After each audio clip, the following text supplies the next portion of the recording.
To the point, we get to that conversation. As I had earlier mentioned, my guests are already in studio, and it is time for us to get to that very important conversation. Perhaps everybody has this dream of just succeeding in the arts industry, especially this time where, you know, the social media space is quite open for everybody. But just what does it take for them to successfully get this? I started by appreciating the fact that there has to be some element of authenticity as well as resilience, but of importance, creating meaningful content. And when we're talking about the arts industry, I always say that even my own industry is within the arts industry. We're talking about music, we are talking about comedy, we're talking about content creation, we're talking about acting, we're talking about all this. But just how easy is the ground for them that are flourishing right here in the country? That's what we discuss this evening on To The Point. The lines are open for you to speak to us.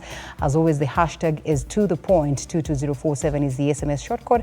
I'll be looking at some of your comments as we continue with the broadcast. Right next to me is Gathoni Kimuyu. Gathoni, thank you so much for creating time. Thank you for having me. To be with us. You know, Gathoni is an actress. For those of you who have, seen her, I mean, household name right here in the country. And of course, also a creative producer.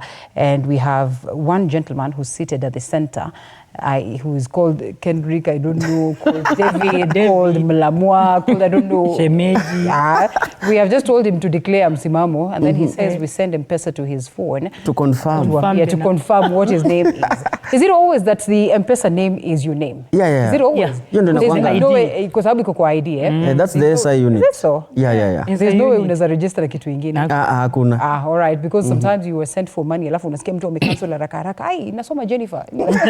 And then, all right. So once again, David Oyando, who's a content creator as well as a comedian. Mlamwa, thank you so much for creating time. Thank you. And last but not least, the lady herself, who will make us dance a bit, later on towards the end of the show. Sidhani kuna mtu hapa hawezi dance. Zile ma TikTok zenyu nazionanga. Leo ni live. Leo ni live. Leo tujionea hapa hata sisi tushainishe TV47, and none other than Edel Kweyu, who's a gospel artist. Her latest song is one that is a vibe alongside Rose Muhando. Yeah. You almost would imagine that they are sisters when you look at that video. Yeah. But then again, here we are. And the biggest question, ladies and gentlemen, for the very first time I'm having two ladies and one gentleman. Most of the times ladies tell you, "Hataki kuja usiku." The ratio is okay. In Kenya right now it's 1-7. So we are doing good. Tuko fit, so far so good. Unajua unaonekana. Sorry. Kwanza tukimwambia Congratulations. Kama ni ukweli si propaganda online. By the way ni ukweli. Thank you so much. I appreciate to all people who are watching. Tuna appreciate. Tuna feel poa. Na wache shemeji atulie. Shemeji unajua sasa it's the hustle. It's basically probably the hustle that we're talking about. Yeah, and lazima watu watafuta. It's always good that watu wasikuelewe. Unajua unaweza ona video unafikiri imerekodiwa jana. Kumbe hizo vitu labda hata ni 4 months. Unaona. Sasa mtoto usiweke kwa roho. Hapana.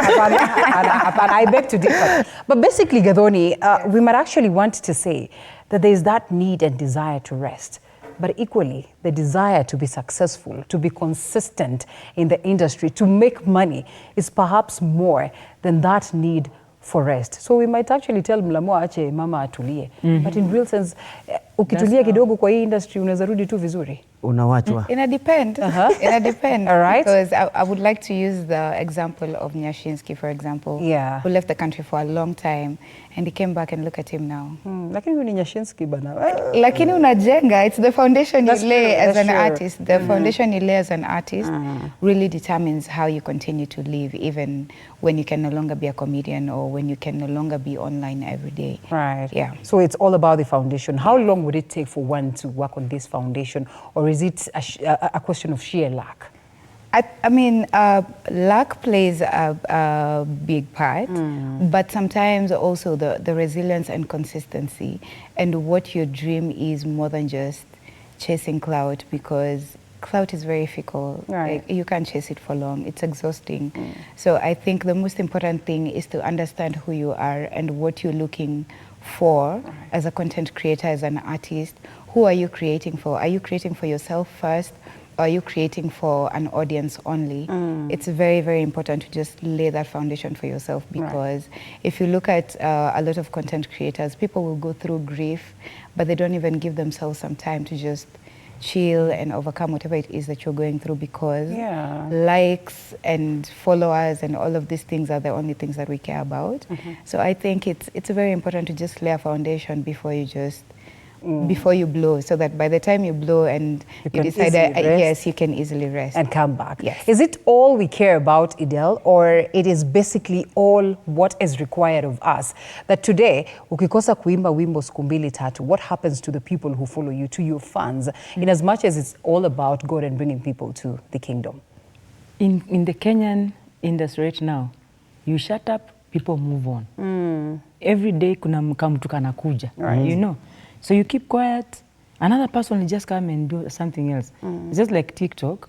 There's a sound that hapana kucheza na mtu neema kidogo, ukistop kidogo Guardian amekuja na yake take over. So it's just the same as we also the artwork. If you're not consistent, if you don't give us back to back, people are working out there. You're not the only person producing music. Right. Yeah. So if you don't become busy in your field and give back-to-back music, guys will move to another person. Well, mlamoa ni mlamoa.